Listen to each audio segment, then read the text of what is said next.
Now that the eldest and other spiteful beings wouldn't be bothering us, the king returned to his subjects and celebrated the victory and the end of the kingdom's miseries with great fanfare. Everything gradually returned to normal, including our exciting lives. Not always peaceful, but also not troubled by invasions from another world. And little by little, our heroes and the common folk began to forget the sorrows of the past. So the kingdom returned to Golarion, but not without taking a piece of the first world with it. Miracles and strange occurrences, both kind and cruel, became the norm. Not that the citizens hadn't grown used to that. And the king became the Lantern King's herald. Who knows what mission was assigned to him? Our scouts now sneak across Golarion with secret tasks, and our fighters and wizards spend plenty of time in the first world. But we became something straight out of legends, a country with a mysterious, immortal king whose existence spans 2 worlds. The kingdom built by our hero became an example for all its neighbors. What else would you expect? The stolen lands became the only place where the citizens sincerely toast the health of their ruler. The citizens lived trouble-free, and taxes made it to the treasury without losses. A powerful army guards the peace. Exploration of magic is on par. The temples are flooded with their congregations. And, most importantly, our cultural contributions are at least the equal of Absalom. Just half a year after the war with the First World, Gault moved its troops to the southern border of the kingdom. Their attack was rebuffed. The enemy state's infantry could do little against soldiers who were skilled with their swords and knew the military arts better than the alphabet. Since then, Gault hasn't risked crossing any borders again, fearing cruel retaliation for further insolence. The tribulation suffered by the citizens of the stolen lands made them true patriots, intolerant to strangers, and ready to fight to the death for their homeland. Foreign ambassadors were reluctant to accept invitations to visit these lands, as they knew well that the kingdom's citizens prefer to solve their own problems and stay out of external affairs. How do you turn the stolen lands, savage and unruly, into a stronghold of safety and stability? The king found an answer by tripling or even quadrupling the number of guards. These guards consider themselves something of a privileged class, of course, allowed much more leniency than anyone else. But the ordinary citizens, feeling safe and secure, prefer to just overlook the discrepancy. The king became a true patron of fine crafts. Over time, the castle treasury filled with wonderful gifts from the best masters in the area. Armor, weapons, even magical artifacts, and the collection is still growing. No kingdom can function without its nobility, and the kingdom in the stolen lands is no exception. Landowners, ready to share the burden of ruling alongside the king, grew to be more and more influential over time. And the more pompous the court balls and receptions held by dukes and baronets became, the more eventful were the lives of the schemers and freeloaders who always live within the shadows of the powerful. The feud between Brevois North and South, which had been smoldering for ages, finally sparked the fires of civil war. Our troops lent aid to the forces of Restov, led by Sword Lord Jamandi Aldori. After several bloody battles, House Sertova was forced to recognize Restov's independence. The victory came at a high price, but we have no more loyal ally than once more free Rostland. Kasil Aldori, who lost an arm during the war, became a permanent ambassador of Rostland at our court. The Tiger Lords never fully recovered from the damage Armont did to the tribe. Lacking a strong leader and torn by infighting, the barbarians sank into a short but fierce internal war. Their lands were quickly appropriated by neighboring tribes, and the Tiger Lords were scattered across Numeria and the River Kingdoms, little more than pitiful remnants of a once great tribe. Pitax almost returned to its former state. A joyful city filled with beers of dubious quality and deals of questionable legality. The old trade houses lost the crown, but they retrieved the property Iravetti had taken from them. Soon, Pitax became almost like a second capital in the kingdom, a thriving city through which rivers of money from across the region ran. Unfortunately, we get much less of this money than we would like. Governor Liachenza turned out to be helpless against widespread embezzlement.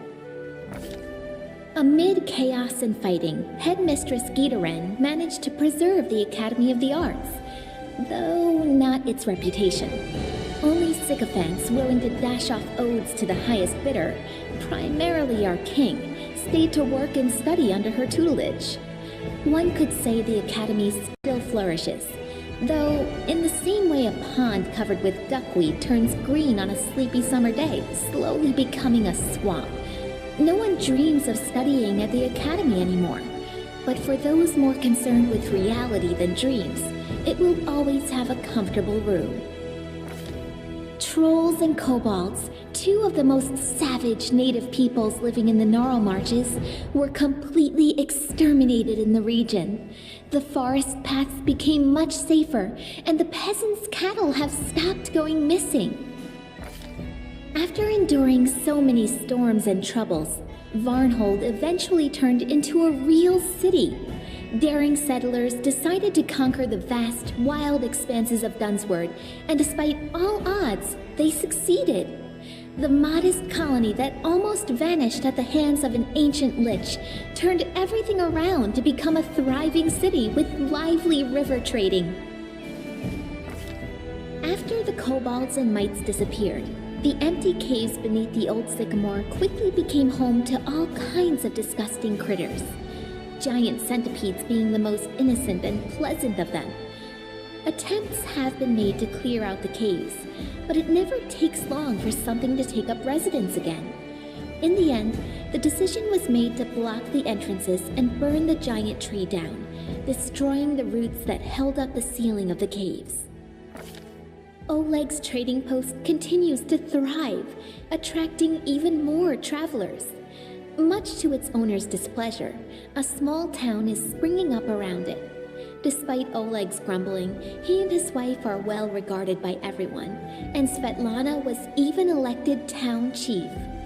Making sure her sister was safe, the former bandit Kressel traveled south.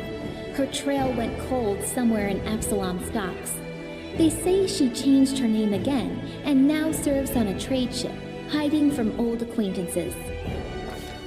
Keston Garas took a post as chief of the kingdom's guard. The former heir to a noble family never returned to Brevoy, severing all ties to his kin. However, a few years after the victory over the First World, a girl arrived from Brevoy and soon married Keston. They say Keston started smiling a lot more after that. Evindra was glad to see the Lantern King's plans turn to dust. She spent some time helping restore the kingdom after the calamity, then returned home to the First World. They say the rebellious spirit of her cousin Nyrissa awoke within her as well. Evindra is said to recount our story to the Fae, encouraging them to question the power and might of the eldest. After the victory, the storyteller abandoned his affairs and began spending a lot of time alone in contemplation. He eventually bid farewell to the king and left his lands, but I suspect the inhabitants of Golarion haven't heard the last of this mysterious traveler, for his own story is hardly finished. Amiri stayed close friends with Nylak, but she remained a pariah to all the other members of the Six Bears tribe.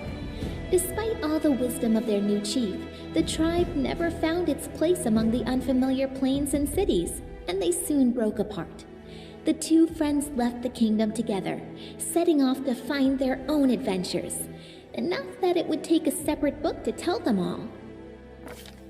Harrim became famous, respected by dwarves throughout our kingdom as well as our neighbors, even as far as the Five Kings Mountains.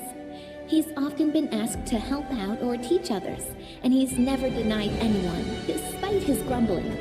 Some people even listen to his preaching. Lucky for us, there is a lot less howling about the end of the world now, and more wise words of moderation and humility.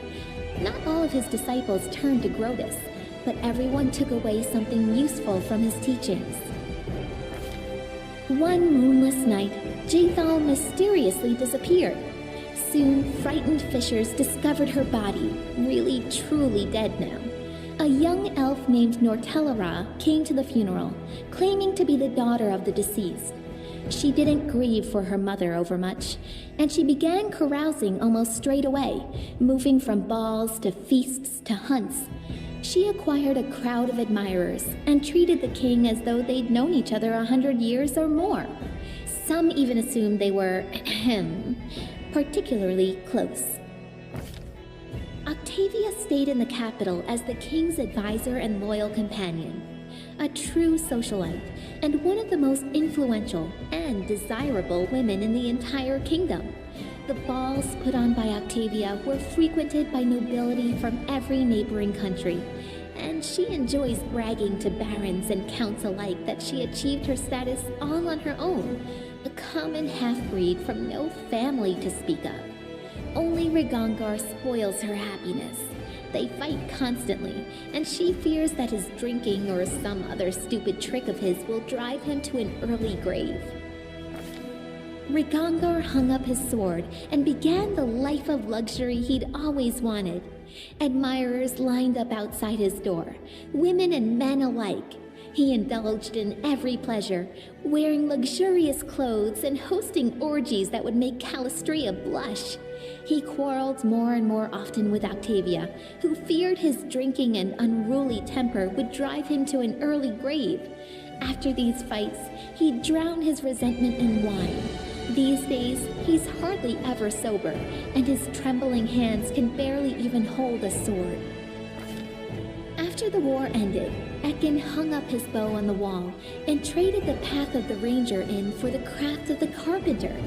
It may not be the most heroic ending to a tragic story like his, but as Torag is my witness, Ekin's happy with it, as is Alina, who became his wife and is bearing his child.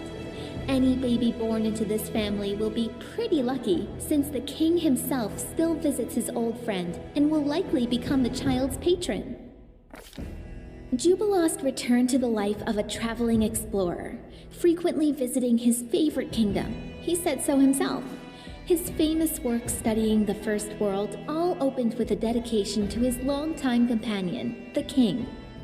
Another name was also mentioned, 2Z, my guide and inspiration. Admirers would ask Jubilost many times about this mystery lady, but he would only chuckle, hitch his knapsack on his shoulder, and return to storm the vast expanses of the First World once again. As for Knock Knock, Hero Knock Knock, he continued his questionably heroic efforts in the Stolen Lands. Despite whatever mess he fell into, no matter the danger he leapt into, he always seemed to scrape through just a little better off than before. Like true heroes, he simply never gave up, struggling on and meeting the challenge of each new day with a spirit that no mishap or misfortune could ever quell. The king and Valerie stayed together, lovers and companions, bound not only by love, but by common duty. The amazing union underlies dozens of ballads and poems written by delighted subjects and echoed all throughout Aveston. There's more fiction than truth in those poems, of course. Our hero and his beloved keep their relationship well behind closed doors. The only thing kept in the chronicles in the truest detail is the grand royal wedding. Valerie became a worthy and honest ruler, like anyone doubted she would. And while their subjects can't wait for an heir, the beautiful royal couple seems to be in no hurry to continue their lineage. As for myself, the author of this book, Lindsay, who never chose a pretty nickname, I'm still here, inside my creation within the Capitol Library. I live just like I always dreamed, surrounded by people and books, and not a day goes by without someone turning my pages. My story inspired many others to take up the quill. My readers have written many fierce books, articles, and pamphlets, flinging truth in the faces of tyrants. What more could I dream of? I hope, O honored reader, that this story offered you some daring ideas, or at least some entertainment. In any case, it's time to set the final period.